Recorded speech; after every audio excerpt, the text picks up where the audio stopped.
নমস্কার বন্ধুরা, সবাই কেমন আছো? আজ 12ই জুলাই শুক্রবার ভোর 4:30 আমি আর তোজো সমুদ্রগড় স্টেশনে। 4:36 আমাদের ট্রেনের টাইম।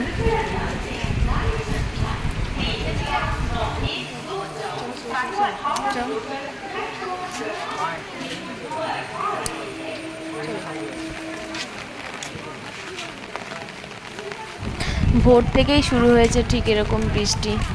মনেই হচ্ছে যেন সারাটা দিন এইভাবেই যাবে। কিছু করার নেই, ছাতা মাথায় দাঁড়িয়ে আছি দুজনা।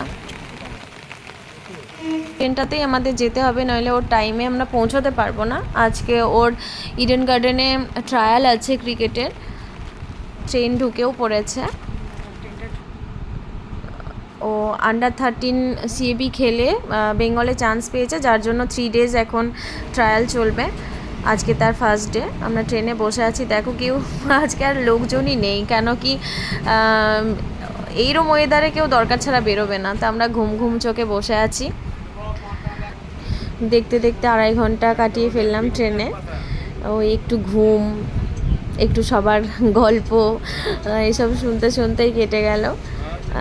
তো যাই হোক, ওখানে 4:36 ট্রেনটা এখানে 7:05 মধ্যে হাওড়া স্টেশন ঢুকিয়ে দেয়। ট্রেনটা ঢুকছে আস্তে আস্তে।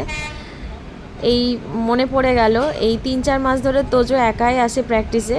তার আগে দিয়ে 2 বছর টানা ওর বাবা ছুটি থাকলে, ওর বাবা নইলে আমি এই একই ট্রেনে শীতকাল, গ্রীষ্মকাল, বর্ষাকাল সবসময় ওকে এই 4:30 ট্রেনটাতেই নিয়ে আসতাম প্র্যাকটিসে। তো আমাদের মোটামুটি ঢুকে গেছি আমরা হাওড়া স্টেশন।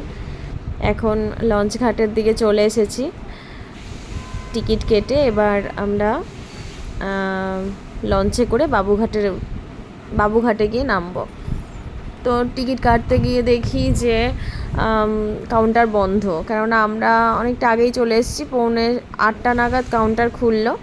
তারপরে টিকিট কাটলাম। এই যে ফার্স্ট লঞ্চ, এটাই আমরা উঠে পড়েছি। বৃষ্টি তো সেই একই রকমভাবে হয়ে যাচ্ছে। মনে হচ্ছে আজকে ক্লিয়ার হওয়ার কথা নয় আকাশ। তো এর মধ্যেই এখন সবার কাজ তো সবাইকেই করতে হবে না, সবাই বেরিয়ে পড়েছে মোটামুটি। আমরাও যাই, কত দূর কী করা যায় দেখি। মনে হচ্ছে রাস্তায় ভিজে যাব, কেননা ওখান থেকে আবার 10 মিনিটের হাঁটা রাস্তা।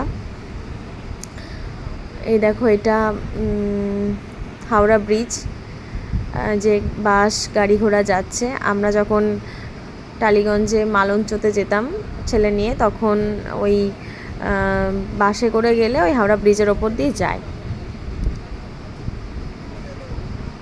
তো লঞ্চে আমাদের 7 থেকে 10 মিনিট লাগলো। ভালোই লাগছে, একটার পর একটা লঞ্চ আসা যাওয়া করছে দেখছি, আর আমি একটু করে ভিডিও করে নিচ্ছি। তোজো একটু রেগে যাচ্ছে। আমার বেশ ভালোই লাগছে দেখতে। আমি আগে খুব ভয়ই পেতাম এরকম জলের ওপর দিয়ে যেতে, যেহেতু সাঁতার জানি না। কি ভালো লাগছে দেখো, সমস্ত লঞ্চগুলো দাঁড়িয়ে আছে। আমরা আস্তে আস্তে পৌঁছে গেলাম। এখন ছেলের জন্য ওর সাথে বেরোতে বেরোতে আমি অনেকটা, এগুলো আমার কাছে ইজি হয়ে গেছে। আমি কলকাতা শহরটাকেও আগে মোটামুটি একটু ভয়ই পেতাম, আসা যাওয়া ছিল না আমার মধ্যে। তা আমরা এই যে 14 নম্বর গেট দিয়ে ঢুকে পড়ছি ইডেনে। অনেক কষ্ট করেই এলাম, ভিজে গেছি দুজনাই বৃষ্টিতে। 10 মিনিট হাঁটতে হাঁটতে আমরা প্রায় ভিজে গেছি। এটা ইনডোর, এর ভেতরেই তোজোর ট্রায়ালটা হবে। আর আমি ওই সোজা দেখা যাচ্ছে, ওটা তোমার ইডেন গার্ডেন। এটা ইডেন গার্ডেনের বাইরের দিকটা। আমার তখনও জানা ছিল না, কেন কি আমার সত্যি জানা নেই। এর ভেতরটা পরে গিয়ে দেখলাম, তো একটু বেরিয়ে ভিডিও করে নিলাম। বৃষ্টি একভাবে পড়েই যাচ্ছে, এর মধ্যে তো বন্ধ যাবে না, ট্রায়াল সবাই আসছে। এটা বাইরের দিকটা আমি ভিডিও করে তুলে নিয়েছি। আর তোজোরা মোটামুটি, তোজোর জন্য আমি খাবার নিয়ে এসেছিলাম। রাত 3টের সময় উঠে সমস্ত খাবার টাবার করে প্যাক করে গুছিয়ে তারপরে আসা।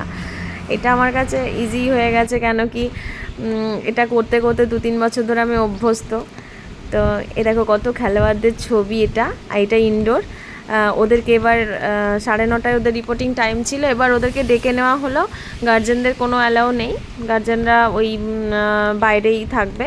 আর বাচ্চারা ঢুকে গেল ওদের কিট ব্যাগ নিয়ে এর ভেতরটায়, ওরা ওদের মতন প্র্যাকটিস ট্রায়াল হবে। মোটামুটি 1টা অবধি টাইম আছে। এই যে সব গার্জেনরা আস্তে আস্তে বাইরে দাঁড়িয়ে আছে। তোজোও ঢুকে গেছে, ওকে খাইয়ে টাইয়ে দিয়েছিলাম।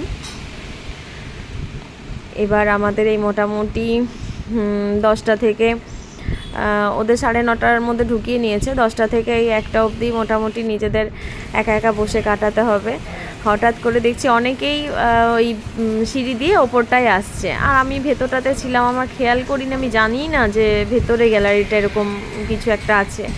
আমি সবার মতন করে আমিও উঠে এসে তো দেখে আমার কাছে মানে বিশাল একটা ব্যাপার, আমি তো ধারণাই করতে পারছি না যে আমি কোথায় এসেছি। এই যে সব গার্জেনরা বসে আছে, আমি অনেকটা পরেই এলাম, বৃষ্টিটাও কমেছে। তারপর আমার মনে হলো যে সবাই এখানে কোথায় যাচ্ছে দেখি, গিয়ে তো দেখি তো আমি কি দেখছি যেন একটা স্বর্গ আমার কাছে, মানে আমি ভাবতেই পারছি না যে আমি এরম একটা জায়গাতে আজকে ছেলের জন্য।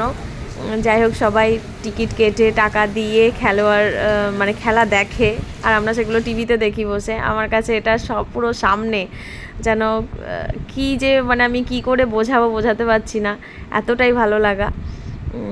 তো যাই হোক, এই যে এটা কাঁচ দিয়ে, এটা হচ্ছে কমেন্ট্রি বক্স, আর এটা এখানে খেলোয়াড়রা বসে।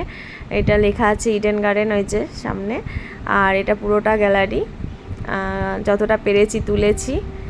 আর বৃষ্টি হয়েছে, মাঠটা এখন যেহেতু খেলা স্টপ আছে, খেলা টেলা নেই, তাই মাঠটাও সেরকমভাবে নেই।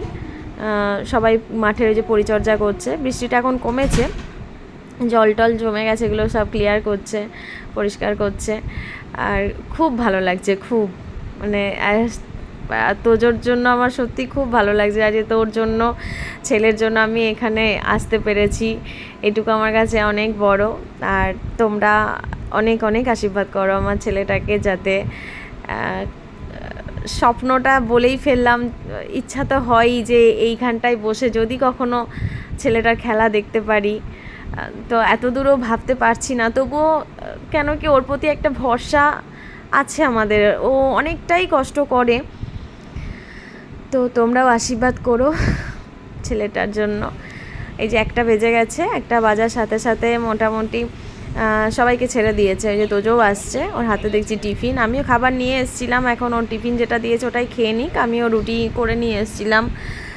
সব খাবার, সারাদিনের খাবারটা বানিয়ে নিয়েই আসতে হয় বাইরে যেহেতু। এখন খাইয়ে দাইয়ে ওকে নিয়ে আবার চলে এসেছি, লঞ্চে উঠে পড়লাম। এবার 2:30-এর হাওড়া থেকে যে ট্রেনটা, ওটা ধরবো। ওটা ধরে এবার বাড়ির উদ্দেশ্যে রওনা। আবার কালকে আছে ছেলের, পরশুদিন আছে, তাই বলছি অনেকটাই কষ্ট করে, কেননা আমরা পারছি না ওকে কলকাতায় রেখে পরপর 3 দিন এগুলো মানে এই যে ট্রায়ালটা দেওয়াতে, এটা আমাদের পক্ষে সম্ভব নয়।